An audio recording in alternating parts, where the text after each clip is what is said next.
My name is King Molasses. Sometimes I go by Mo. I started with just Molasses, and King was added on because my Instagram was at King Molasses, and people just always read it straight through. So I adopted King in front. I'm 32 years old, turning 33 this year, and I'm a drag king and performing artist based in Washington, D.C. I've been doing drag now for give or take a little more than 5 years. I started in late 2018. I did an open mic night situation. Nobody knew I was doing it, but my then partner at the time. It was a pretty quiet sort of debut, at least in my world. And after I performed, I pretty much got pulled aside by a producer, being like, "All right, what we're doing this, huh? So what you got? What else?" And that was really the invitation to sort of continue this as like an art practice and a craft. And that is how I define drag. It is an art form, and it's one that I have now sort of taken on as part of hopefully my career for a long time. But it's also just a practice that's really helped bring me to myself. A drag king is a person who calls themselves a drag king. It's pretty simple. I get this question a lot. You know, what is a drag king, or moreover, what is the difference between a drag queen and a drag king? Because I think people are more familiar with a drag queen, or understand in some kind of way, have an idea of what that looks like. I'm very much the same. I just present the way that I present and name myself as king as part of that community. It's the one that when I was watching drag, when I saw drag kings perform, I felt able to see myself doing it. Whereas I had watched queens perform for a number of years, just growing up in well, not even growing up, because I didn't have a context for drag up until I went to college in Baltimore. I would say the textbook, or what people think of a drag king, is if you apply the same sort of logic to drag queens, right? Drag queens are mostly AMAB, or people assigned male at birth. Um, Not always, but often and very much portrayed in mainstream media, because there are um, women, people who are assigned female at birth. Sometimes they're the same, sometimes they're not, that are also drag queens. And there's some very famous ones. Uh, when it comes to drag king, I think that term kind of like it usually sparks an eyebrow raise, mostly because the population of drag kings are usually AMAB, or excuse me, assigned female at birth, but then presenting in a masculine type of way, right? Not always, of course. There's no monoliths here. There's a lot of nuance, and each artist, each performer has their own ethos, and like to me, I kind of take it almost like a sort of myth around ourselves. Um, but yeah, I chose to be a king simply because when I saw other kings, I felt included. But yeah, it's tough because, and I think this all exists in the same ethos as your question, right? Which is that when I walk out as Molasses, I have a big beard. I often wear a cowboy hat. Like I'm suited up. There might be some glitter, some shimmering up in there, right? But for the most part, like if I'm not on a stage, contextually, most people will read me as a man, or they will say that I am male. That's something that I'm always aware of and always like have to balance when when I'm presenting as King Molasses. I have to understand, and it's also, to be honest, it's not that different from when I am myself outside of drag. Most of the time, people just perceive me to be a man. And most of the time, like I said in the beginning, like I don't correct people, and I don't correct them not because I don't know. I don't correct them because I have other things to do. My energy would be wasted if I'm constantly trying to control how other people perceive me. And to be honest, when I let that go, that's when King Molasses took off. Why people are obsessed with me, regardless of whether they think I'm a guy, a woman who's dressed up like a guy, which is also not true.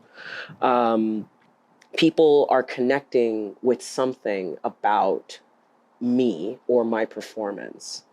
That is what matters to me.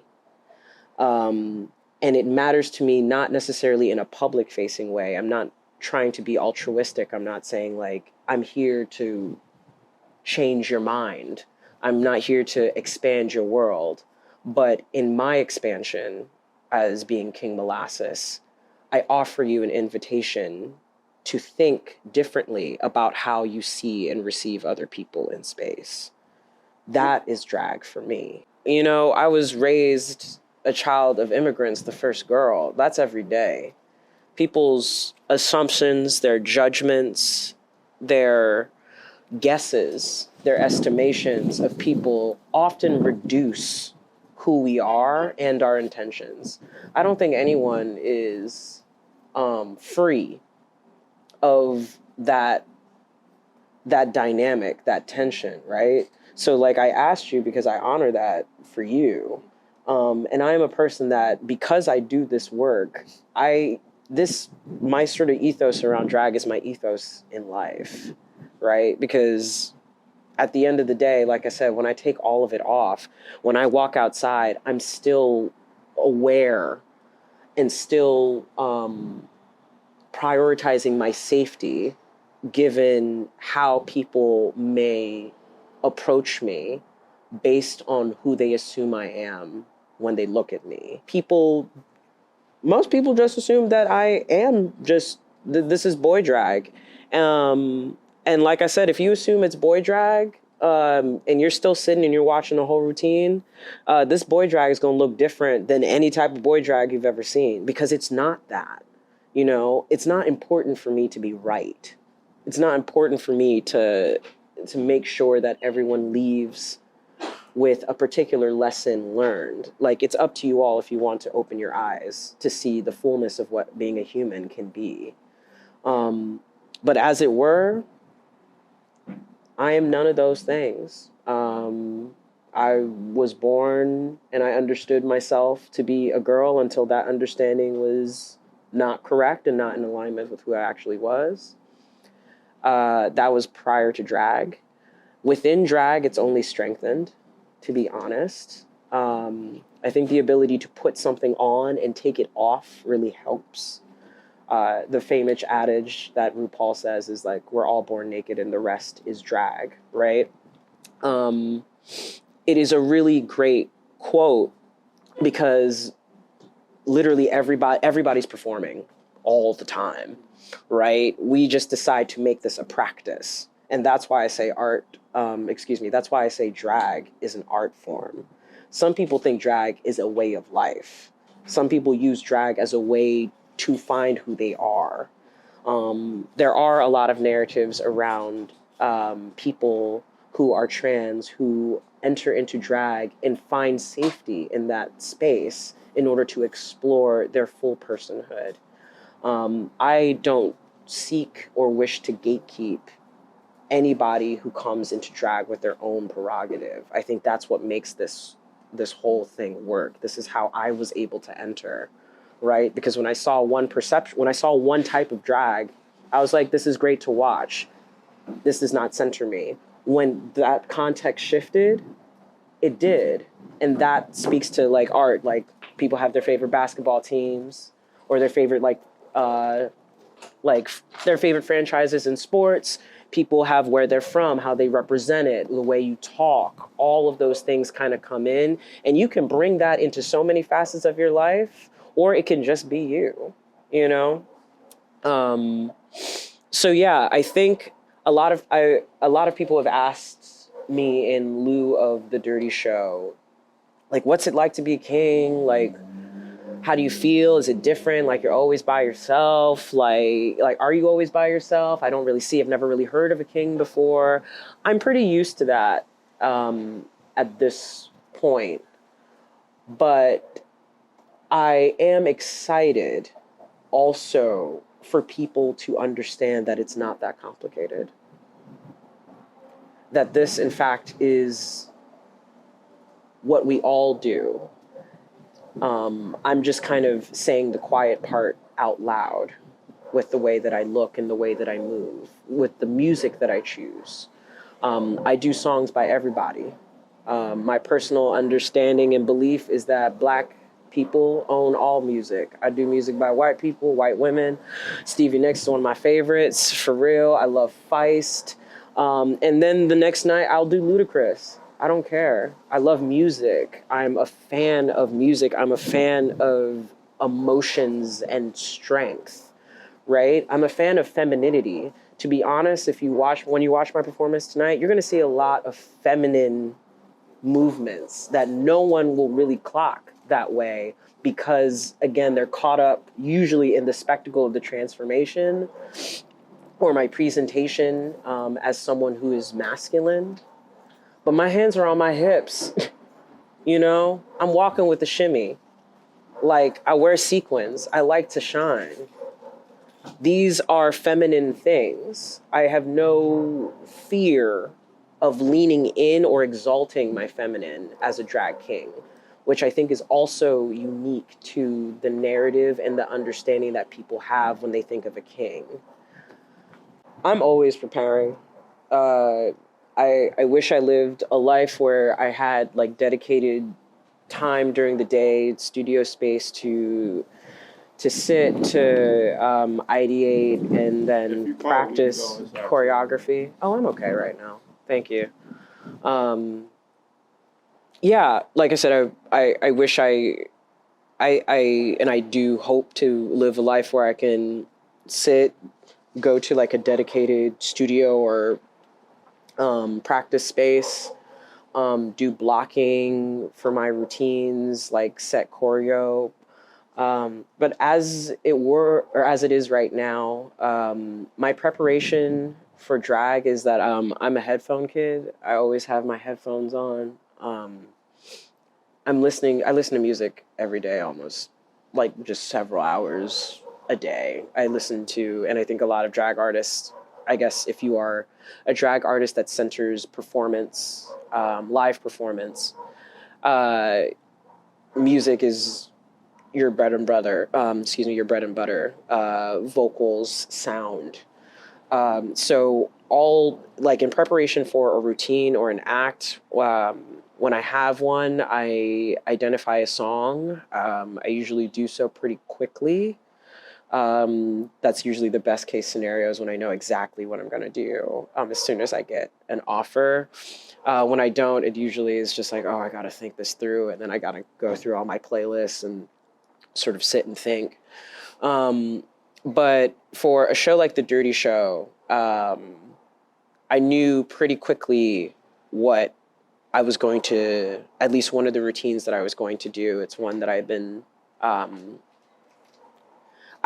been saving for a while. I'm often someone who doesn't like to repeat acts, which is very ambitious. And it is, but I'm very good.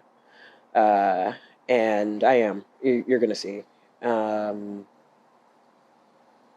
And when I listen to music, I think a lot of musicians do this, and I used to hang out and be roomies with a lot of musicians. You're listening to every part of the track. It's not just the lyric or the melody. I'm listening to like how the percussion relates to like the bass, if there is a bass in the track. If there are horns, how they embellish or end up like taking solos in place of what would often be sung, right? This routine that I'm doing tonight is I'd Rather Go Blind by Etta James. It's a live version that she did later in her life. at burning down the house. There's millions of recordings of her doing this song. But what I love about this particular one is that she's speaking to the audience as she's singing. Like sometimes she's directly doing it, sometimes she's like, you know what I'm talking about? And you just hear this raspy voice, almost isolated. You would almost think it sounds like a man. And the crowd's just like into it. It's such a rock star dynamic in this very quiet blues song about yearning, right? Which is often such a feminine point of view when we talk about love in music. There's such dimensions to it, and it has its foundation in blues.